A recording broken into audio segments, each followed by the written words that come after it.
In the 1950s, the Mickey Mouse Club was a mandatory daily ritual. Every weekday afternoon, millions of children across America sat down in front of their television sets and strapped on a pair of plastic mouse ears. The program generated massive revenue. Demand for official merchandise was so high that factories physically could not manufacture the iconic plastic ears fast enough to keep them on store shelves. Then, in 1958, while the show was at the height of its popularity, the daily broadcast suddenly vanished. The screen just went dark, and the show was gone. The cast hadn't aged out. The Nielsen ratings, a metric used to measure the total size and demographics of a television audience, remained consistently high. The show was deliberately dismantled by executives. The most popular children's program in America ended because of a corporate stalemate. Examining this abrupt cancellation reveals the economic calculations that dictate what stays on the air and what gets cut. In the early 1950s, Walt Disney was facing a massive financial deficit.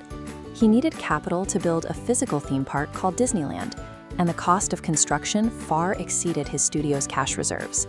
He made a trade with the ABC television network. In exchange for money to finance Disneyland's construction, Walt promised original, daily television content. This contract required a massive workload. Disney's team had to deliver a fully produced, hour-long variety show every single weekday. To meet this schedule, Disney avoided hiring expensive professional actors.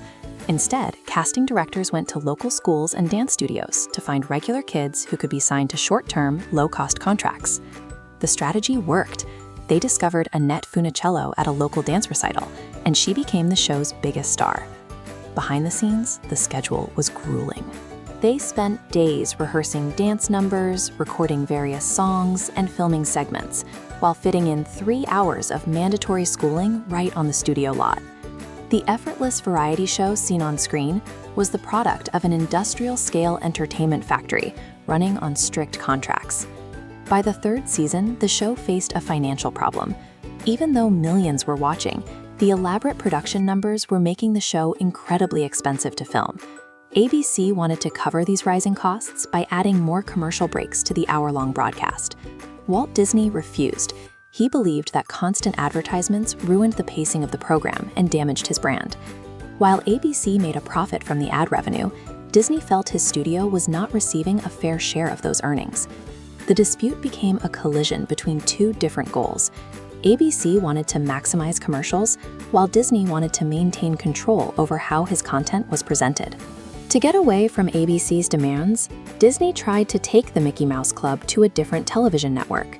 ABC blocked the move, using a contract clause to ensure Disney could not legally show the Mickey Mouse Club elsewhere. Neither side would give in. Due to this stalemate, the show was quietly canceled in 1958, and no new episodes were ever filmed. Even though the show ended, Walt Disney had already achieved his primary goal. The television program had provided the cash needed to finish building Disneyland. This synergy, using a television property to fund the construction of physical real estate, established a new blueprint for how the Disney company would expand its business into different industries. The end of the Mickey Mouse Club demonstrates that in the entertainment industry, a show's popularity matters less than the outcome of a boardroom dispute.